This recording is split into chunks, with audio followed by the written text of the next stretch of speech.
So now that we've taught you how to play Summoner Wars, we're going to tell you what we thought of it. As always, we'll be using our point-counterpoint review style.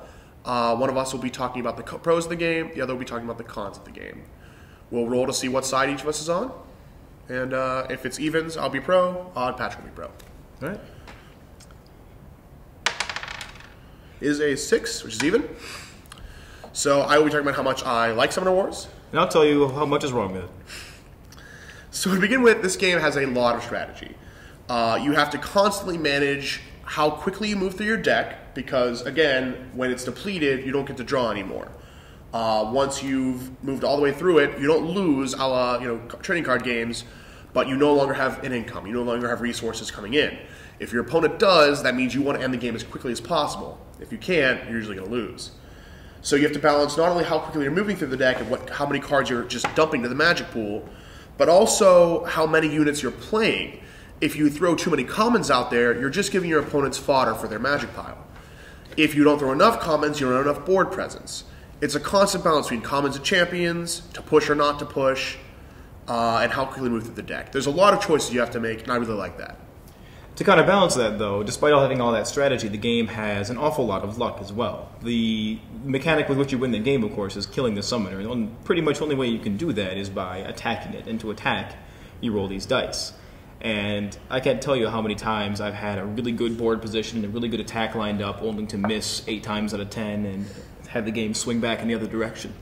The dice are a fickle mistress. Yeah, for no other reason than I happen to roll poorly.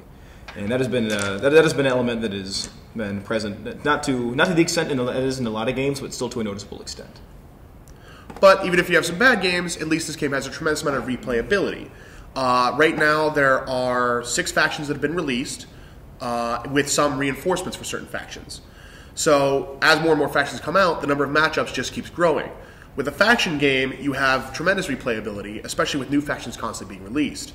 The factions have a great amount of flavor. They all feel differently. The Doors, for instance, love to go after walls. They have engineers, which can just break them down. They have defenders, which can go in with the engineers to block for them and sort of have a great amount of board control. They have a few little sub-themes to them that really give them a lot of flavor. The Guild Dwarves feel very different from the Cave Goblins, who feel very different from the Tundra Orcs. Everybody plays a little differently, but you're all going towards the same goal. It has, just a lot of replayability and a lot of flavor to it, a lot of theme. The downside of that, of course, is that if you want to really experience the full span of that system, you need to continue to buy the decks. The base game doesn't necessarily come with all of them. If you want to have the reinforcement packs, you need to go out and buy those. It's very difficult to get all in one blast everything. And as more things are released, you need to continue to buy the items that go with the game. True, but it's not a blind buy. You do know what you're getting. It's not like you're buying a sealed pack of cards.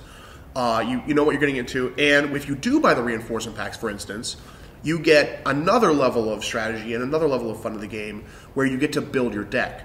Not only do you have to decide how to manage your resources once you're in-game, but you have to decide what resources you want to take with you to the battlefield. You have to decide what units you want to play, what summoner you want to have for his spells. You have to make a lot of little decisions that can really change the way the game plays. And really, you can try out different builds and see what works for you and see just how really unique you can make your style. You can really sort of make this game your own in that sense.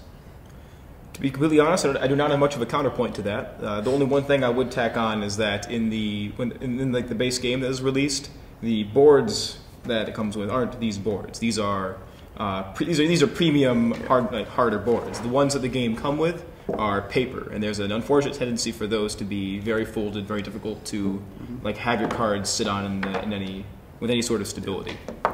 Yeah, luckily they did address that with the premium boards, which I would have to recommend if you're going to play the game a lot. Oh, absolutely. Well, if that's the closing of that part of our discussion, we should give it a more objective review, you think? Let's come out of character and tell you what we thought holistically. I would say, if I had to stick with our tradition, to go with a score out of 10, I would hover this one around 8.5. I think this is a very strong game. I think this is a game that has a tremendous amount of replayability, as we mentioned. It has a tremendous amount of flavor, and it is a game that encourages lots of different ways to play. It's a game that you can employ the same faction, but not employ the same strategy from game to game, and that I really value that a lot. Yeah, I would agree. I'm going to give it a 9 on 10. I play it a lot. I really enjoy it. I love faction games, so they automatically get a lot of points in my book. And I don't mind spending, if the price isn't bad, I don't mind putting the money in to get the new factions, to get the new reinforcements. Like I said, it's not blind purchase. And yeah, I mean, just like Patrick said, there's a lot of variability and not too much luck to detract from the strategy. Oh, that about wraps it up for our review of the game. We'll be back shortly with a discussion about game balance. See you then.